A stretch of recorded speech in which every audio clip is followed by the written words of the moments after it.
Terus hari tu Les Pop ada DM Asif tau.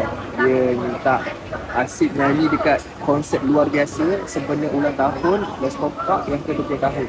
So Asif macam betul ke Upin ajak aku nyanyi dekat Les Pop kan? Macam ya Allah Tuhan tu. Sebab selama ni aku banyak buat parodi Upin, tak kena notice tapi tak sampai di-invite untuk acara diorang. So macam tahun ni tahun yang sangat beruntung bagi aku. Aku sangat-sangat berbangga dan sukarela sebab Les Pop sudi jemput aku untuk menyanyi dekat konsert tu. So hari ni hari Sabtu, berapa bulan dari ni aku lupa dah. Aku dijemput untuk soundcheck dulu lah sebelum konsert tu. Konsert dia lagi 2 minggu. So ni hari ni untuk soundcheck. So jom tengok. So aku daripada JB nak pergi KL ni. Jom.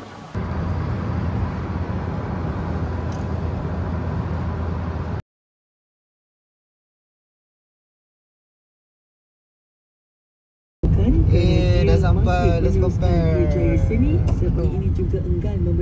Jauh lah.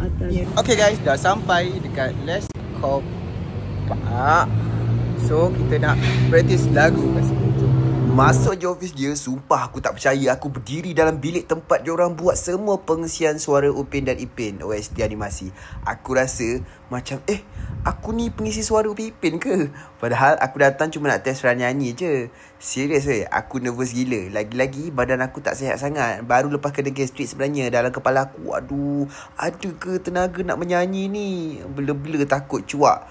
Semua ada tahu. Tapi kan lepas tu kan, berdiri gagah si bayang hitam, tiada yang selamat dari buruan, semua teriakan penghuni hutan. Kalau nak lebih-lebih tu tak boleh lah tunjuk dekat sini. Tunggu nanti habis konsert nanti pada 11, 12, 13 dan 14 bulan 12 tahun 2025 nanti, okay? So korang yang belum beli tiket lagi boleh dapatkan tiket. Untuk info lanjut korang boleh pergi dekat IG Les Kopak dengan TikTok Les Kopak, okay? Bye-bye.